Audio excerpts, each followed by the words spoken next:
তো সেই সরকারি হাসপাতালে যদি কর্মবিরতি রাখা হয়, সেটা কোনো অবস্থায় কোনো মানুষের উপকারে লাগতে পারে না। মুখ্যমন্ত্রী বারবার অনুরোধ করেছেন, সুপ্রিম কোর্ট থেকেও সেই বার্তা এসেছে। আমরাও বারবার করজোড়ে জুনিয়র ডক্টরদের অনুরোধ করছি যে আপনারা কর্মবিরতিটা তুলে নিন অথবা রিলে কর্মবিরতি করুন। সিনিয়র ডক্টরদের উপর খুব চাপ পড়ে যাচ্ছে, বহু জায়গায় ডক্টরের সংখ্যা কম পড়ে যাচ্ছে।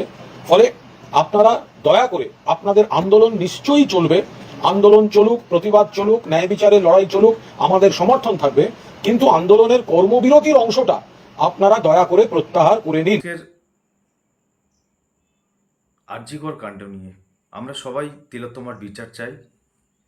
আর যারা যারা এই কাজে যুক্ত ছিল তাদের অবশ্যই ফাঁসি দাবি জানাচ্ছি। খুব তাড়াতাড়ি যেন তিলোত্তমার বিচারটা আমরা পাই, সেই দাবিতে আমরা সবাই পথে নেমেছি। প্রত্যেক শ্রেণীর মানুষ, আজকে ডাক্তার থেকে শুরু করে সব শ্রেণীর মানুষ আমরা আন্দোলনে নেমে পড়েছি। আমরাও চাই তাড়াতাড়ি তিলোত্তমা বিচার পাক। এই দাবিটা অবশ্যই থাকবে সবার, আমাদেরও আছে।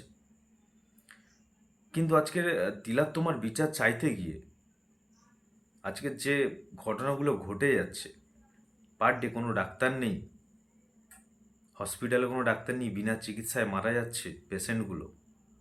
আমার নিজের দেখা বা আমার নিজের বাড়ির পাশের একটা পেশেন্ট ছিল, বিনা চিকিৎসায় তো মারা গেল।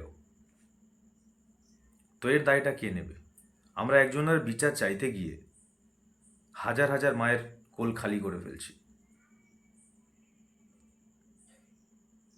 তো ডাক্তারদেরকে অনুরোধ করব যে আপনারা আপনাদের কাজে নেমে পড়ুন, অবশ্যই তিলোত্তমার বিচার পাবে। আমরাও চাই তাড়াতাড়ি তিলোত্তমা বিচার পাক। কিন্তু আজকের যে ঘটনাগুলো ঘটছে রেগুলার, নিজের চোখে দেখ, আপনিও গিয়ে একবার হসপিটালে গিয়ে ভিজিট করে আসবেন, দেখবেন প্রত্যেকটা জায়গায় কোনো ডাক্তার নেই। অথচ এরকম কমপ্লেন এসছে, হসপিটালে ডাক্তার নেই কিন্তু চেম্বারে বসে আছে, চেম্বার খোলা আছে ডাক্তারবাবুদের।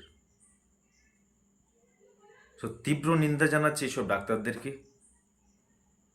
আপনারা আপনাদের কাজ শুরু করুন, আর কোনো মায়ের কোল খালি করতে দিন না। অবশ্যই আমরা তিলোত্তমার বিচার পাব। তা বলে এই না যে আমার ডিউটি ছেড়ে আমি আন্দোলন করে বেড়াচ্ছি, এদিকে আমার চেম্বার ঠিকই খোলা আছে। হসপিটালে অ্যাকচুয়ালি কারা যায়?